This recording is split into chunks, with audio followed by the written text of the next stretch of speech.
எல்லாம் போனதுக்கு அப்புறம் நம்ம திரும்ப வந்து கேட் நாப நார்மல் பண்ணிடுறோம். கேட் வார்னிங் நாப நார்மல் பண்ணிடுறோம். நார்மல் பண்ணதுக்கு அப்புறம் டைமர் இனிஷியேஷன் லைட் எரியும். டைமர் இனிஷியேஷன் லைட் எரிஞ்சு 60 செகண்ட் கழிச்சு நமக்கு வந்து ஃப்ரீ இண்டிகேஷன் வரும். 60 செகண்ட் கழிச்சும் நமக்கு ஃப்ரீ இண்டிகேஷன் வராம டைமர் இண்டிகேஷன் ஓடிக்கிட்டே இனிஷியேஷன் எரிஞ்சுக்கிட்டே இருந்துச்சுன்னா நம்ம எமர்ஜென்சி ஸ்டாண்ட் பை டைமர் கேன்சலேஷனை பிரஸ் பண்ணணும். அடுத்து ஒரு 60 செகண்ட் கழிச்சு நமக்கு வந்து ஃப்ரீ இண்டிகேஷன் வரும். இப்போ ஃப்ரீ இண்டிகேஷன் வந்துருச்சு.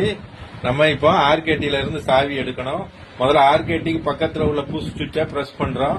பிரஸ் பண்ண உடனே கல்வாவில் ஒரு டிஃப்ளெக்ஷன் வரும். டிஃப்ளெக்ஷன் வந்த பிறகு ஆர்கேடில இருந்து சாவியை வெளியே எடுத்துறோம். இப்போ அந்த சாவியை எடுத்து கொண்டு வந்து லிவர் லாக்ல போட்டு அன்லாக் பண்ணிட்டு லிவர் அண்ட் நார்மல் பண்ணிடுறோம். நார்மல் பண்ணதுக்கு அப்புறம் விஞ்ச் கீய லாக் பண்ணி சாவியை வெளியே எடுத்து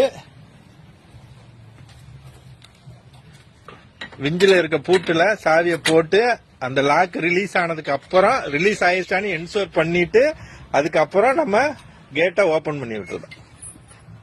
சப்போஸ் லாக் ரிலீஸ் ஆகலன்னா நம்ம சுத்தினோம்னா அந்த விஞ்சு சுத்த முடியாது. அதனால அதை என்ஷூர் பண்ணிட்டு கேட்டை திறந்து விட்டுறோம்.